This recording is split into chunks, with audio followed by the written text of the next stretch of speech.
Now you realize what happened? It's too late. It's too late now.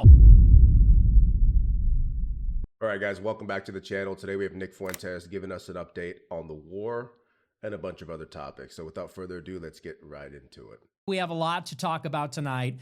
Lots to get into, a big show. Our featured story, we are once again covering the war in Iran, now in its 5th week. 5 weeks of war. Can you believe it? Just another 2 more weeks to, what is the expression again? Flatten the curve, flatten Iran. And today is day 31, I believe it is. Day 31 of the war, and sort of interesting. Our big story tonight, this conflict is going to go in either one of 2 directions. These are both signals from the president in just the past 24 hours. Yesterday, Trump said on Truth Social that if Iran does not open up the Strait of Hormuz, then he's going to level the entire country. He's going to bomb desalination, power plants, electrical grid, oil industry, even the oil infrastructure on Karg Island. So that's option number 1. That's plan A. Plan A is if Iran does not surrender immediately, we're going to escalate, bomb everything. We may even take the island. According to a new interview from the Financial Times, Trump said he's considering seizing the oil, which we've discussed many times over the past week and a half, 2 weeks. Plan B, option number 2, and again, this is also just in the past 24 hours. Earlier tonight, it was reported by the Wall Street Journal that Trump may end the war without even reopening the Strait of Hormuz. So that's plan B. Option number 2 is we're just done. We're just going to finish the war, and we won't even open up the strait. We're just giving it to Iran permanently, or unless or until we intervene again to open up the strait. Although it's hard to see how we would do that. So, as always, just like every other week in the conflict so far, we really have no clue, based on purely what is being said by the administration, by Trump himself, where this is going. Is it escalating? Is it de-escalating? Will it go on for 4 weeks or months, years? Or is it going to end any day? No clue. That being said, I think I've figured it out. We're going to provide some clarity. The operative word there is if you're going purely off of what is being said. But if you're following what is being done and you consider why these things are being said, I think it's pretty clear the direction we're heading in. And so we'll analyze this a little bit. I'll just tell you right out of the gate, I think it's a fake out. When Trump says he's going to leave without opening the Strait of Hormuz, what is the intended reaction to that announcement? The reaction isn't even for us. It's not even about how we respond to this. This is about how Asia will respond. This is about how Europe will respond. If Trump says we're leaving without reopening the strait, it will affect us, and it will affect us more as time goes on. But it will affect every country at a different time.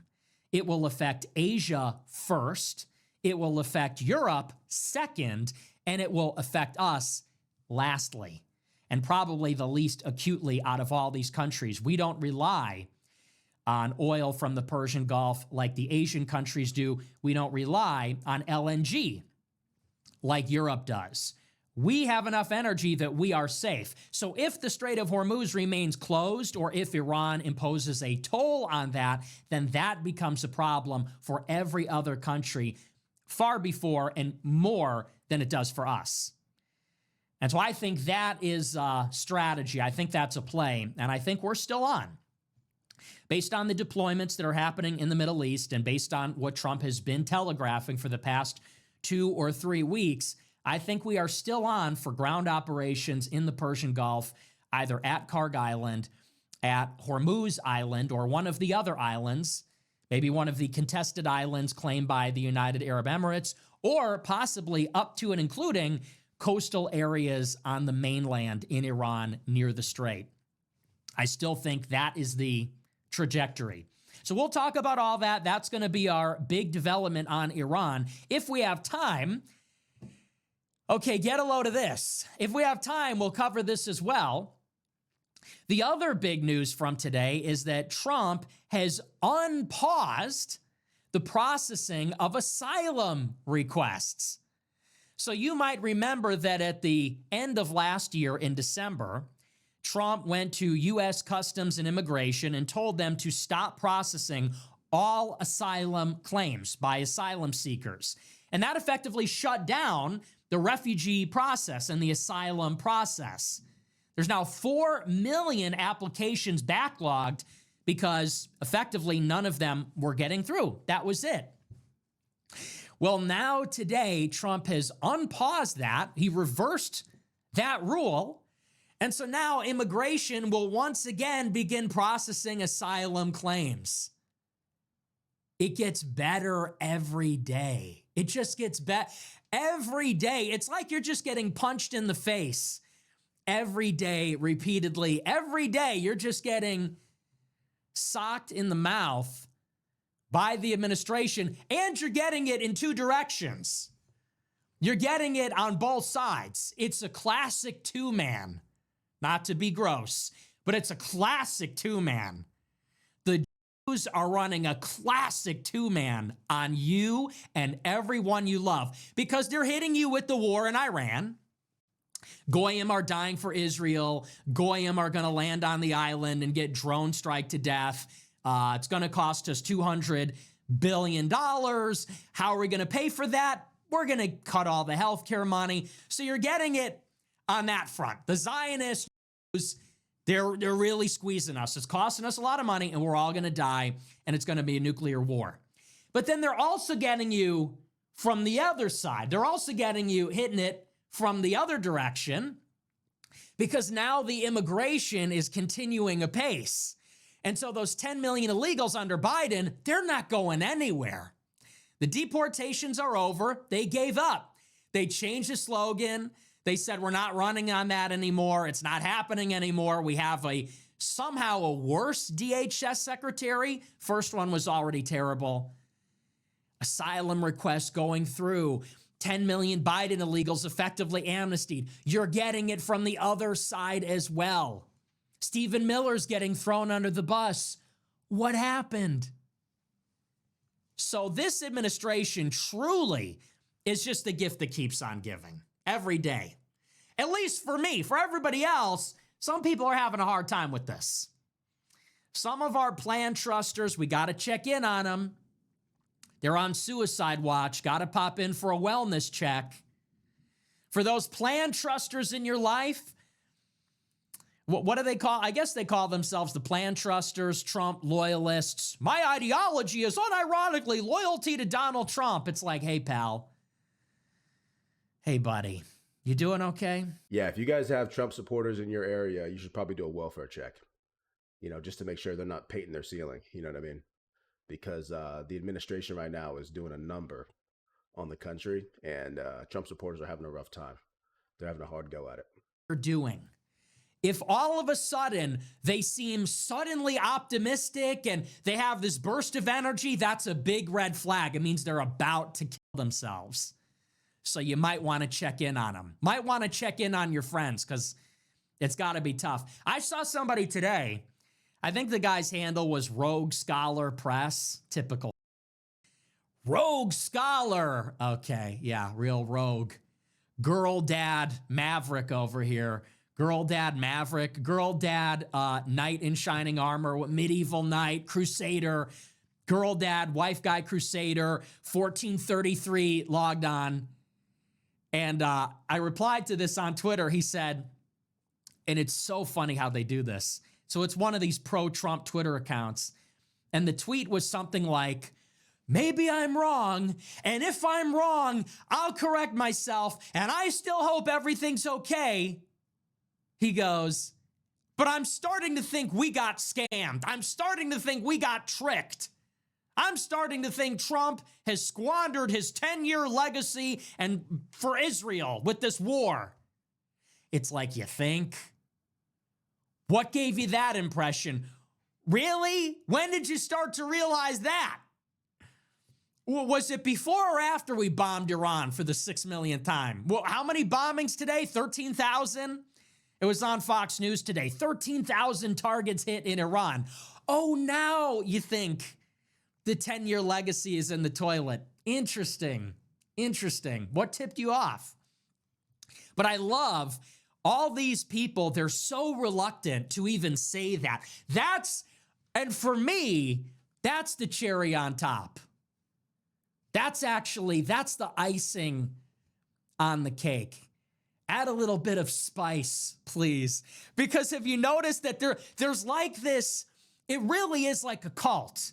Nobody is allowed to say that it's not going the way they want it to go among the plan trusters, even though they all recognize it's a disaster. So they're starting to sort of cautiously venture out. And they always have those qualifiers. You know, I'm not a panikin. I voted for Trump 3 times. I gave Trump $60,000, and maybe I'm wrong, but I just have to say how I feel. I think there's maybe not a real plan here. And they all just get shouted down. They're all just getting eaten alive in the replies by the cadre of pro-Trump influencers. And I live for that. I really, because that's what happened to me.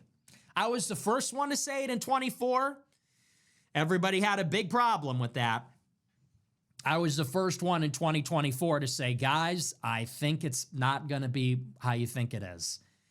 And everybody just shit on me. So now we're here. But anyway, there's one other thing I wanted to talk about before we get into the latest on the war. And this is really important. Now, if you follow me on Twitter, you already saw my tweet about this, but it made me think a lot. Because I feel like I cover a lot of things on the show and we pick up on a lot of different threads here and there, but this is something that's really extremely important to follow up on. So this weekend, I saw a tweet from Matt Walsh of the Daily Wire. And as you know, Matt Walsh works for Ben Shapiro. He's a Shabbos goy. He flips the lights on and off. He's a race trader. He's betraying his religion to work for one of the worst supremacists on the entire planet. And Matt Walsh seems to be having some sort of epiphany lately. He's realizing that, maybe a war in Iran is not in America's interest. And, maybe that's a problem for us. So he puts out this tweet over the weekend, a long tweet, long paragraph. I'm not going to read it to you. But he basically says, this war in Iran is a bad idea. And let the record show that ever since the war started, I said it would be a bad idea. And this is a catastrophe. There's no exit plan. It's causing economic damage, and it's not in our interest, and so on and so forth. And a lot of people are congratulating him for this discovery, for this take. But you want to know something about that and Matt Walsh? I want you to take a little trip down memory lane. Because unlike a lot of other people, if you watch my show, you know this about me, and maybe you're the same way. We don't have collective amnesia. We do not have brain rot here. We remember what people said and what people did last week and last month and last year and 2 years ago. And I'm old enough to remember, and I have enough of a recall to remember that Matt Walsh went on Tucker Carlson's show last year, and do you know what he said about the Middle East?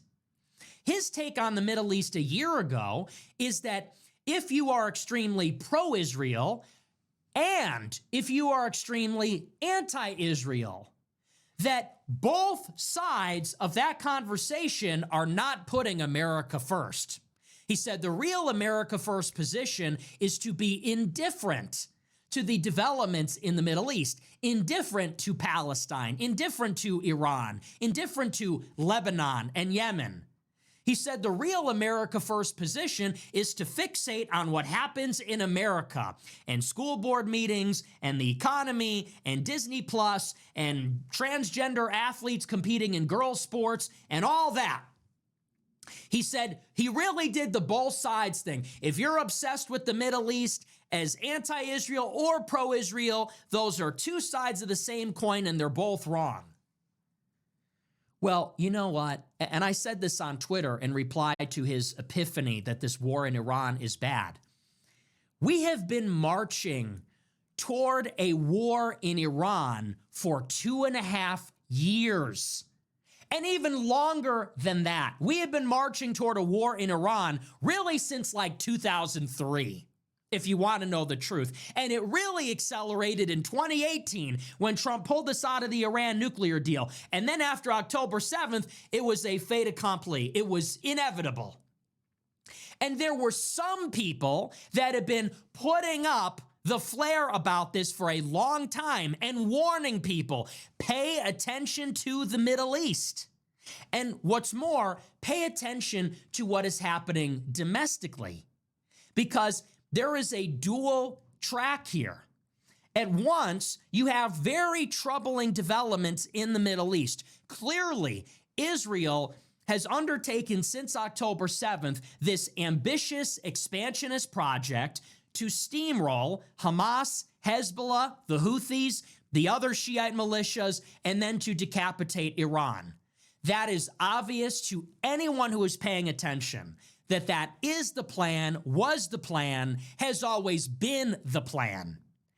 And the other part of it is that simultaneously in America, the Jews have been ascending in politics, on the Republican side in particular, taking critical national security roles, infiltrating the MAGA movement, Mar-a-Lago, the Republican Party, because they believe that the Trump administration, that a Trump presidency will facilitate all of this. They will deliver Israel's agenda using the U.S. military. And like I said, for years, people have been pointing this out, like myself, like yours truly, and many other people. And all along the way, every step of the way, every step on this pathway towards the war in Iran, we've had people like Matt Walsh telling us, you are obsessed with the Middle East. You are obsessed with Israel. That's overblown. You have gone so anti-Israel that you are now America last because your fixation is on that region. I'm the real America first because I'm indifferent to all that stuff over there. In a word, every step of the way, they have tried to distract us. They have tried to obstruct us, gaslight us. They have told us to bury our head in the sand as all of these developments have been happening. And this has been a long time coming. After October 7th, we gave Israel $26 billion to prosecute their war in Gaza. After October 7th, we intervened in Yemen in a full-fledged air and sea campaign against the Houthi rebels.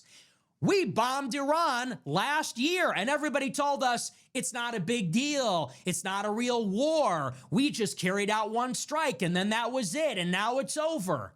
Yeah, see, that's one of the main problems with Americans right now, right?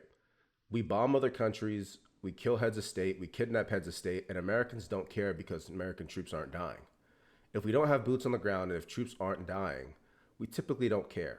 And even though we have troops in harm's way, we rely on all of our anti-aircraft, anti-drone capabilities to protect the troops and the bases in the region. Well, we just realized that not all of that stuff works and, drones get through, but also we're starting to realize that all the actions we've been carrying out on behalf of Israel are coming with consequences that we didn't consider in the initial phases, right? Because as a country, we deal in short-term decisions. We don't think about long-term ramifications, right? We don't consider the long-term effects of what we do militarily in other countries. So I think he's right on that point. Now here we are. Now here we are in a regime change war in Iran. It's going to cost us $200 billion. There might be a ground operation next week. And now they tell us, I don't think this war is a good idea. Oh, really? You don't say. Well, where were you every other step that led up to this?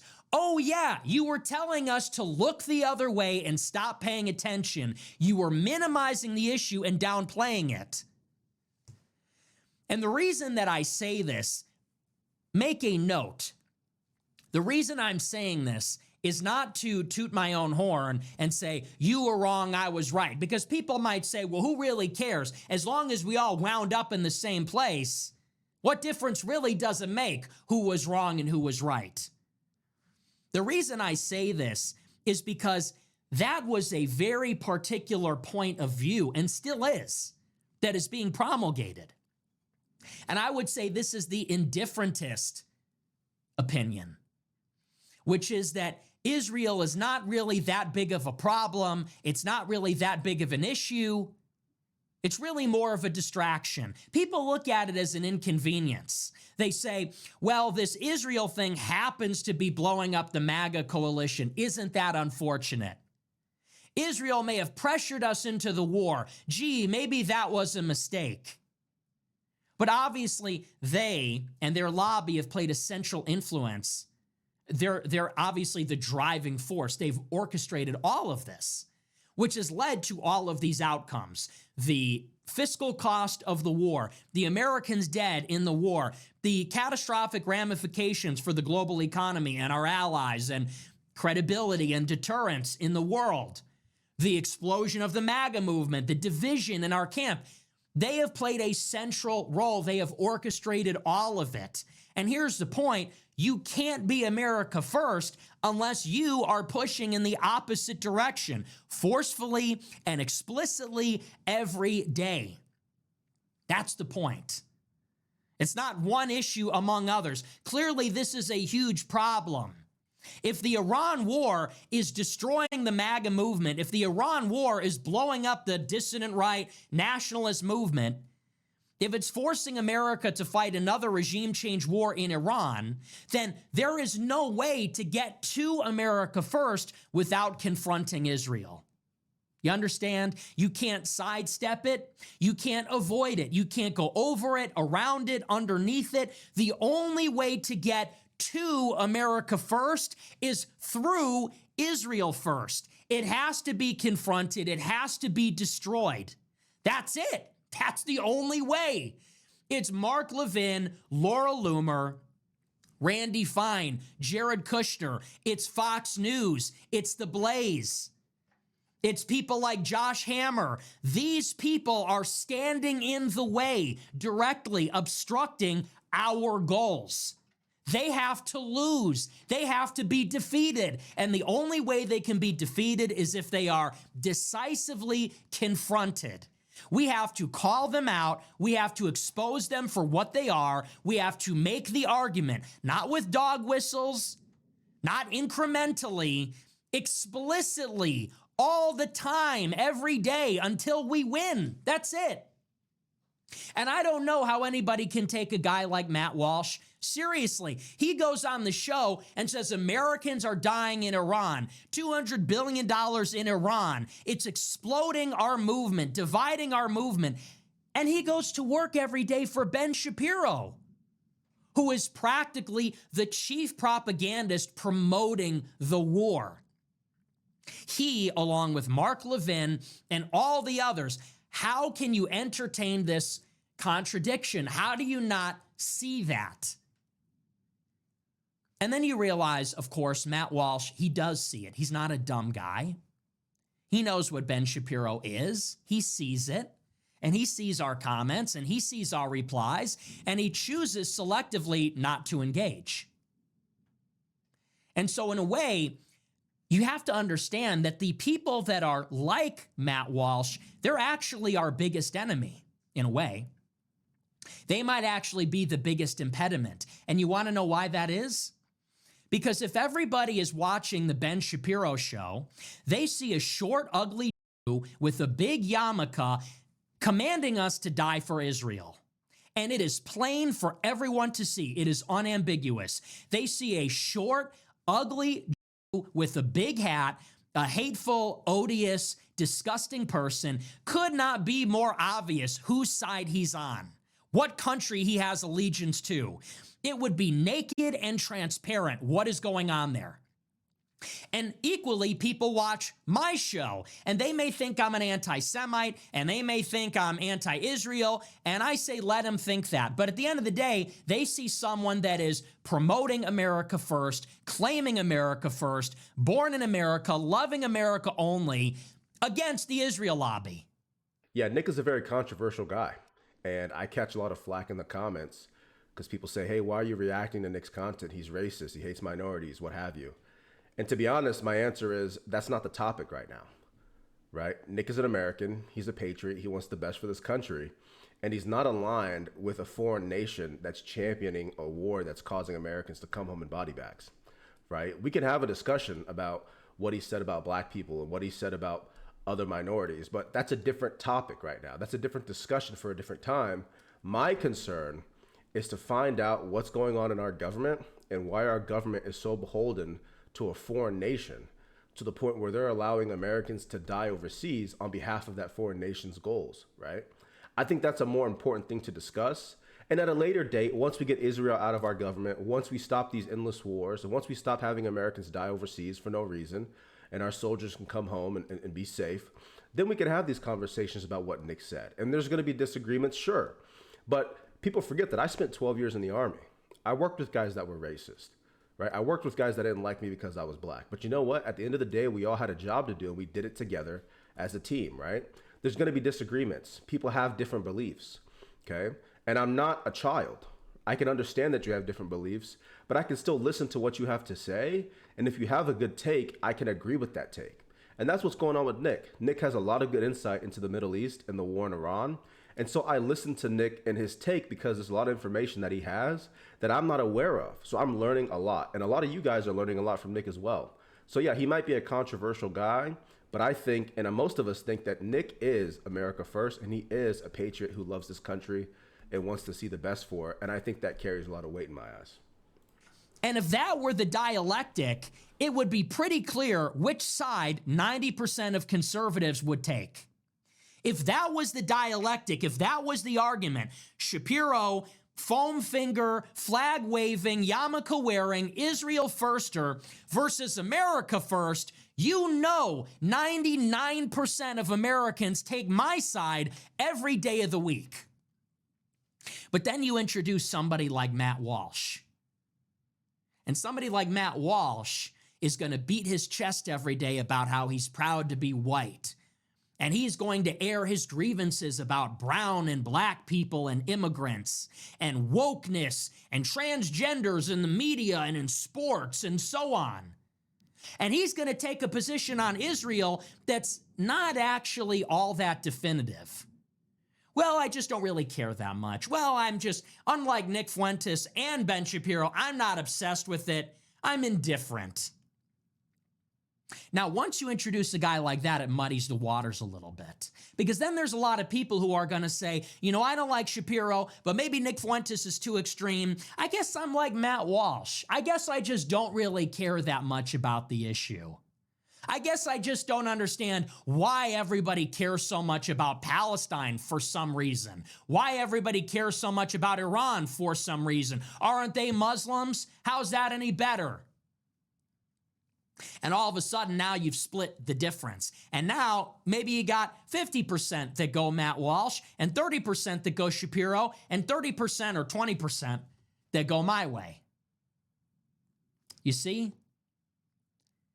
For 2 years, we've been marching towards a war with Iran. People have been trying to warn you. I have been trying to warn you every single day, saying, look at how all of this is progressing. Look at the developments in the Middle East that are leading to this. It's not just, why do I care about Palestine? Because Israel is using that as a pretext. It is also the long-term goal as well. They're using that to roll October 7th into a justification for a war in Lebanon and a war in Iran, which has now become a regional conflict. And that was always the point. And I spelled that out from day one. The war in Gaza will eventually become a full-on war with Iran, and it can't be done without us. And all along the way, every step, they told us, just don't think about that. Don't look over there. Look over here. Look at Disney Plus. Look at the Transgender Soccer League or whatever. Oh, those people like Sneeko and Fuentes and the rest of them, they're third worldists. Oh, they just care about Palestine. They're left-wing spiritually. They lost the plot. And that's why for 2 years, conservatives buried their head in the sand, and that's why they're all so surprised. And they say, well, I thought the war was a bad idea. What, a few weeks ago? We've been headed here for years.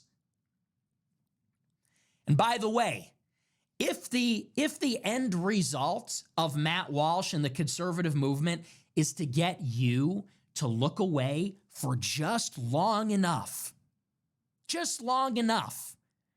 for them to achieve what they want, that's all they need. Don't you understand that? Some people say, well, this war has woken people up now. Yeah, well, it's a little late. We're 5 weeks in now. This is week number 5. And look at the price of oil and look at what's happening in the Strait of Hormuz. There is one way out of this in the long term, and that is regime change. That's the only way out of this. You think we're getting a deal? You think Iran is giving the Strait of Hormuz back? How exactly is that going to work? We're already through the looking glass. We are on the other side. Oh, now you think it's a bad idea. After we killed the Ayatollah, after we bombed them 13,000 times, after they seized the Strait of Hormuz and crashed the global economy, now you realize what happened? It's too late. It's too late now. Now people say, how can we turn it around? What can we do? We should protest. We should call the White House. Call the White House. What are you going to tell the White House that will change a reality on the ground in the Middle East or in the markets? There's nothing you can say, nothing you can post on Twitter, nothing you can tell the president that he doesn't know. There's nothing that can be done. It's too late. They didn't need to pull the wool over your eyes forever. They just needed you to look the other way for long enough for them to make their move. And they did. Netanyahu went to the White House or the United States 5 times, 6 times last year, and then came back another time this year.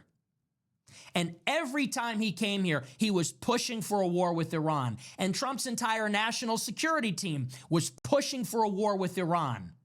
And Trump's donors in the 2024 election were pushing for a war with Iran. They were pushing for it in the first term. But that entire time, people said, pay no attention to the Zionists behind the curtain. Because mass deportations are the only thing that matter, right? Immigration's the only issue that matters. Nothing else matters. Really? Epstein doesn't matter. Iran doesn't matter. The economy doesn't matter. Well, try that in the midterm elections. You tell all the voters in the midterms, but immigration is the only issue that matters. Good luck. Good luck with that. When oil's $200 a barrel, when gas is $5 a gallon, when mortgage rates are back over 6%. Good luck telling those voters, hey, but immigration's the only thing that matters.